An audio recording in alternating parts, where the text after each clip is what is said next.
या घटनेला आम्ही पण म्हणजे महावितरणचे लोक पण आम्ही निषेध करतो। पण आपण एक काम करू, आता आमचे इलेक्ट्रिकल इन्स्पेक्टर साहेब येतील उद्या पंचनाम्यासाठी। महाराष्ट्र शासनाचे इलेक्ट्रिकल इन्स्पेक्टर साहेब येतील।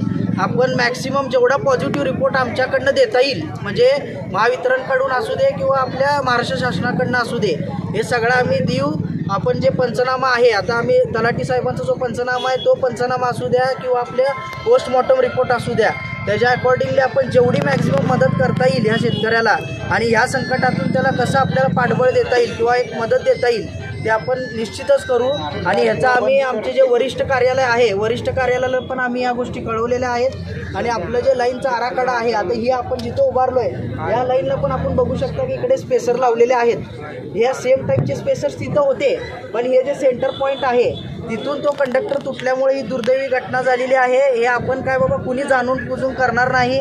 आणि तुम्हाला गावातल्या एका पण व्यक्तीला असं आहे का आपलं माझ्याकडनं कुठला प्रॉब्लेम झाला आहे की आपण आतापर्यंत कुठल्याही प्रकारचं तुमचं बिल जास्त आलं तरी आम्ही दुरुस्त करून देतोय, किंवा काही जरी असेल हे धुमाळाने भोसले तरी तर तुम्हाला अवेलेबल असतात। आणि जेव्हा त्यांना फोन आला, प्रथम फोन जेव्हा भोसलेला आला तो ॲक्च्युली माहितीमध्ये होता, त्याला फोन आला फोन केल्या आपण मेन फीडर जो आहे बाणेगाव फीडर तो बंद करून घेतला, मेन सप्लाय।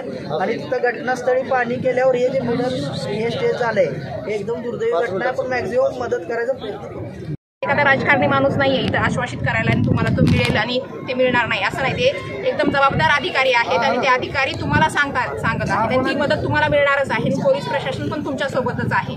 तर आता फक्त एवढं सहकार्य करा की ह्या शेतकऱ्याला आपण उभा करण्यासाठी हे MSCB आणि महसूल हे दोन्ही त्यांना मदत करण्यासाठी प्रयत्न करणार आहेत। फक्त गावकऱ्यांना एवढी विनंती आहे की आता फक्त तुम्ही रस्ता सोडून बाजूला थांबा, आणखी तुमचे काय प्रॉब्लेम असेल आपण तिथं ऐकूया तुमचे प्रॉब्लेम आणि रस्ता मोकळा करा।